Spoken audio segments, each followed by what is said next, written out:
I'm seeing that we do have someone who just joined us. Mike, hello, welcome. Glad you're here.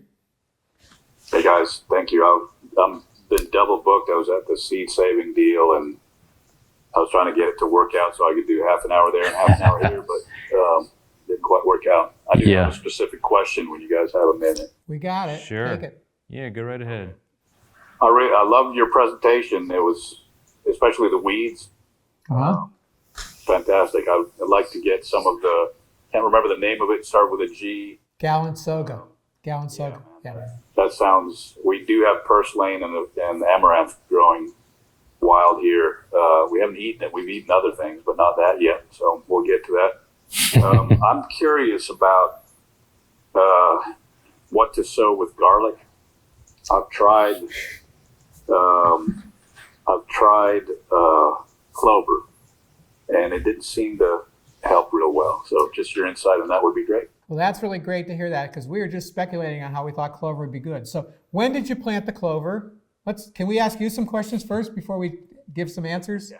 Okay. Yeah, sure. Because we were just saying we thought clover, white clover, might be a good one to get in with the garlic. We were saying we thought we should let the garlic get good size before we plant the clover. But literally, I've had success planting things like that right into the mulch. So I think maybe sometime in late winter, early spring, I'd come in and sow white clover into garlic, and I wouldn't think it would compete. So when did you sow your clover? At the same time as I planted the garlic. And you didn't mulch at all then? I did. No, let me think about this. I think what I sowed that, and then I mulched with shredded wood, probably about when the garlic was probably 2 or 3 inches tall. Mm-hmm. And the rest of the season, the clover grew in between the mounds of mulch. It didn't grow up through it, but. Mm-hmm. And so why wasn't it successful? How didn't it work for you? The bulbs were very small compared to and just to give you some perspective, I've only grown garlic 2 seasons. Mm-hmm. First season, they came out phenomenally well, hardneck. Mm-hmm. Second season, we grew both hardneck and soft. And the hardneck was very small. I probably got as many pounds out of it as I put in the ground. And the soft neck was a little bit bigger. But nothing. I mean, the soil was very similar. I did rotate. It may have been a little bit different where it was, but it was only about 20, 25 feet from where I planted the first plot. So, were there any differences in the weather for the 2 years? I think it was probably warmer this past winter, which I've read can affect garlic. I guess it needs some cold in there. Where are you located? Central North Carolina, near Asheboro. I doubt that it'd be cold.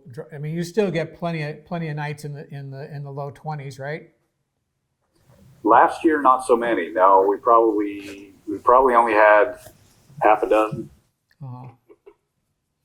Okay, maybe that was an issue then. Might have been.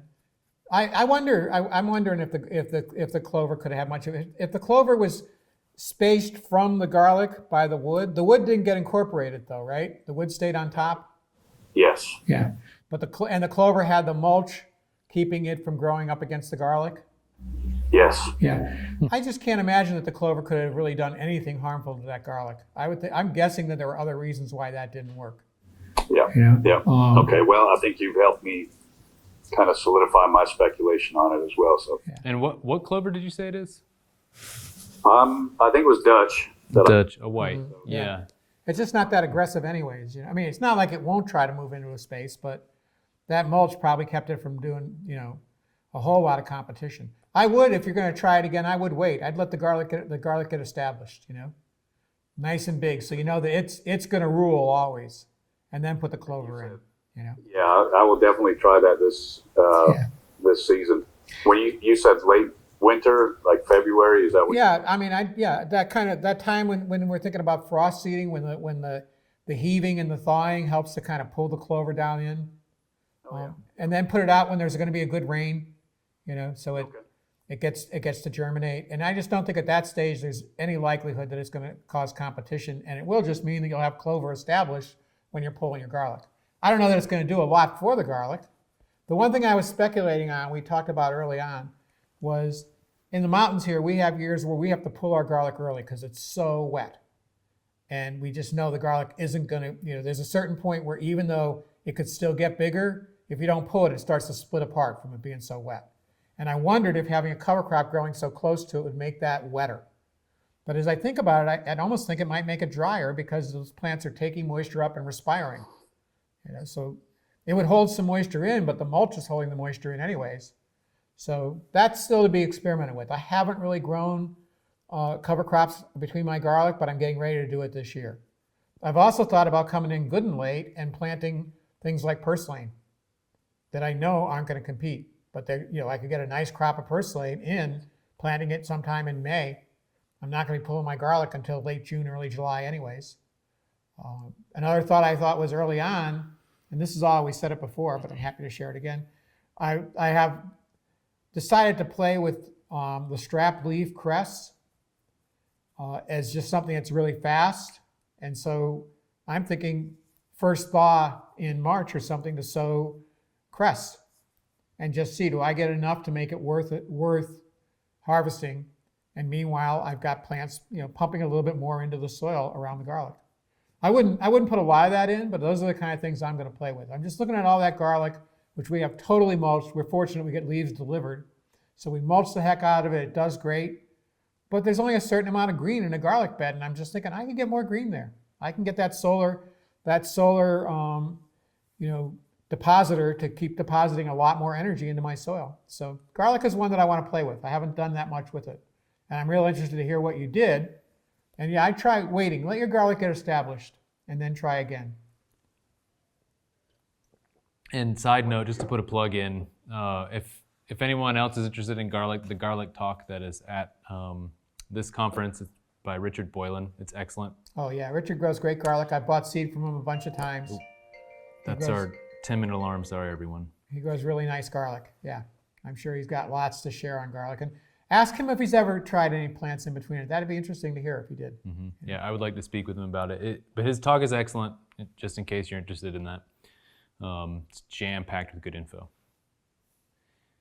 I went to that, and he did talk about interplanting like cover crops with garlic. But he was recommending against it. He said they competed, and he had smaller bulbs of garlic when he did that. Yeah, he recommends mulch. Right. I remember hearing that too, and I'm not going to say he's wrong. Richard knows his garlic well. I do remember, I think he was growing some pretty competitive cover crops, ones that are fairly aggressive, if I remember that correctly. Which with crimson clover and cereal rye, which are both pretty robust ones. So I think there could be, while I'm not going to negate Richard because he knows garlic way better than most of us probably, but yeah, I think there's probably some wiggle room for playing around with species or timing. I think both. That's what I would say. And I would recommend that you only experiment at first. That's all I'm going to do. We figured out we have 2 miles of garlic in. We have a lot of garlic. We have 7,000 foot beds and 4 rows per bed. So there's no way I'm planting all of that to cover crop. I'm going to try 10 foot of this, 10 foot of that, and just see what happens this year. And then we'll look at it and say, well, what worked out and what didn't. And that's what I recommend with all of these things. Unless if it's simply a crop that you can grow a fast crop in between, then I'd say it's guaranteed. There's no problem. Especially if it's one you can harvest early. But if you're just playing with growing cover crops between and stuff, don't bet the farm on it. Play with it, see how it works. Look at that, look for those dynamisms. But keep records and then make your decision. But also consider, like Mike, when you were saying, it didn't work and stuff, and I said I wouldn't have started it at the same time. Consider that. Don't give up, but just change how you do it and keep playing with it. I think white clover is probably a good one to play with. And I wouldn't plant anything right next to the garlic. I'd plant it, taking up a lot of the space where the garlic is, but still leaving, because the alliums, they don't want to be crowded. There's no doubt about that. They'll crowd themselves, the bunching ones, but they don't like to be crowded. So I give them some space, but there's a lot of space between our garlic rows. We could easily have something else growing in there that wouldn't be competing, as long as we pick the right thing. And yeah, I would definitely not recommend either crimson or rye. Both of those, they really like to spread. They're really vigorous. They want some of the more vigorous winter cover crops. Something like white clover is more behaved, or purslane later on. Timing, I think, is a real important one. I do that with a lot of the interplanting I do. I make sure my main crop is like in control. And then I come back and I plant. And that way I don't have to worry about there being a problem. Because I know even if the one that I put in is going to be a problem, it's going to be small. I could just throw some mulch on it or something. I can do something to knock it back and make sure that the one I'm really counting on gets to rule the day. But at the same time, I'm learning what works. And we've had, like the example I gave of planting basically the multi-species cover crop, which would have been wildly competitive, but planted late enough that the kale and collards were already full-sized. Not a problem. And they did get really big, but they actually increased our yield because they were cooling. It was in a greenhouse and they were cooling. And so we were picking kale later than we ever picked it before. But we didn't plant it until Christmas, when we put the kale and the collards in sometime in late October. And so that kind of timing thing is also one to consider. You guys have time for another question? I just remembered one. Go ahead. Go right ahead. Turmeric and garlic with tomatoes, would that work outside of a hoop house as well? Because we don't have one of those. We have grown both turmeric and ginger. I think I said garlic. But turmeric and ginger before. Turmeric with a bit more success than garlic. But I'm curious about interplanting it with the tomatoes. We did it this year and looked like they were working great, but then Fred came and took everything down. So I can't tell you about the final outcome. We are going to leave that turmeric in and then mulch it heavy and expect it to come back next year. But we can't really even use it now. We'll probably let it grow next year and then use it for seed the year after. But they were doing fine. The tomatoes didn't mind it. The turmeric didn't mind it. So as far as I could see, it was working. But it was the first time we'd done it outside. We've been doing it in the greenhouse. We said, let's do it outside. We're building up our stock. We have a lot more plants. And so we just figured, where are we going to put them? We filled up our greenhouses. And so we just put them between the tomatoes. And both the plants were doing well. They were both on their way to being highly productive. But we got the tomatoes we tend to put in really blight-resistant tomatoes to make sure we get a yield. And then we all want those really susceptible heirlooms. So we kind of put those two rows in for ourselves, and they went in late. They went in early June. And they were just getting ready to start yielding when the flood came through and just took them all down.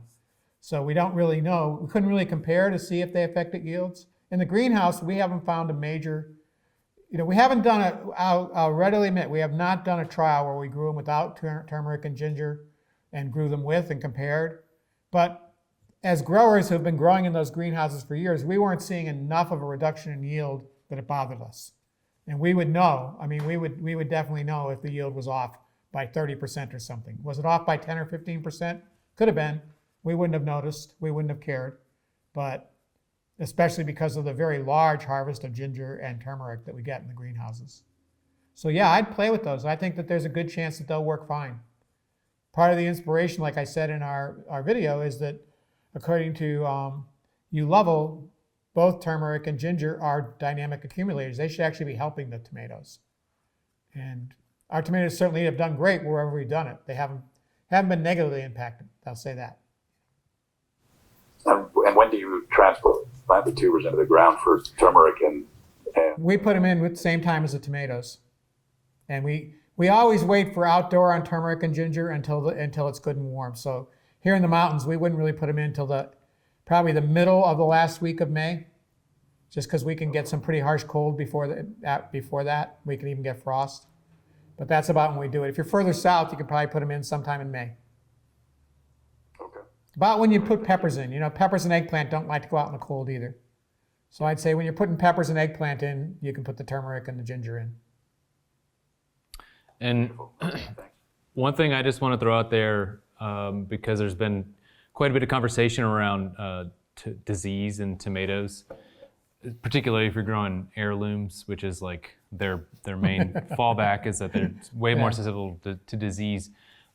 It seems that if you can get a hold of some grafted heirloom tomatoes, or if you're interested in taking on the grafting process yourself, there's pretty good research to back up that it's more than worth the money that you invest in grafting tomatoes or buying grafted tomatoes, that the yields are that much better, specifically for heirlooms, to justify spending a little bit more money on grafting or buying grafted tomatoes. Just throw that out there. I can testify that the Veterans Healing Farm here in the mountains does that every year.